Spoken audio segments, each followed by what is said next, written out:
দক্ষিণ ইরানে মার্কিন হামলার জবাবে বাহরাইনে মোতায়েন করা যুক্তরাষ্ট্রের পঞ্চম নৌবহরে ড্রোন হামলা চালিয়েছে ইরানের Islamic revolutionary guard corps IRGC. Qatar ভিত্তিক সংবাদ মাধ্যম আল জাজিরা এই খবর জানিয়েছে। দক্ষিণ ইরানে মার্কিন বিমান হামলার পর মধ্যপ্রাচ্যের যুদ্ধ পরিস্থিতি সম্পূর্ণ নতুন ও আশঙ্কাজনক মোড় নিয়েছে। মার্কিন যুক্তরাষ্ট্রের এই আগ্রাসনে উপযুক্ত জবাব দিতে এবার বাহরাইনে অবস্থিত আমেরিকার কৌশলগতভাবে অত্যন্ত গুরুত্বপূর্ণ পঞ্চম নৌবহরে প্রধান সামরিক ঘাঁটিতে একযোগে ড্রোন হামলা চালিয়েছে তেহরান।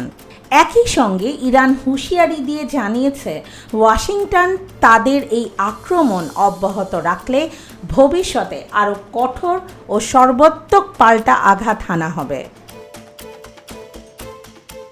বুধবার আন্তর্জাতিক সংবাদ মাধ্যম আল জাজিরার লাইভে এই তথ্য নিশ্চিত করা হয়েছে।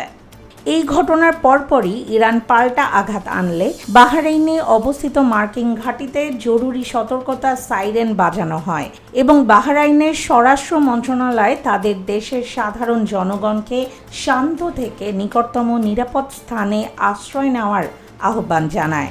আইআরজিসি আরও জানিয়েছে যুক্তরাষ্ট্র দক্ষিণ ইরানে জাস্ট, সিরিক ও কেশম দ্বীপের কয়েকটি স্থানে হামলা চালিয়েছে।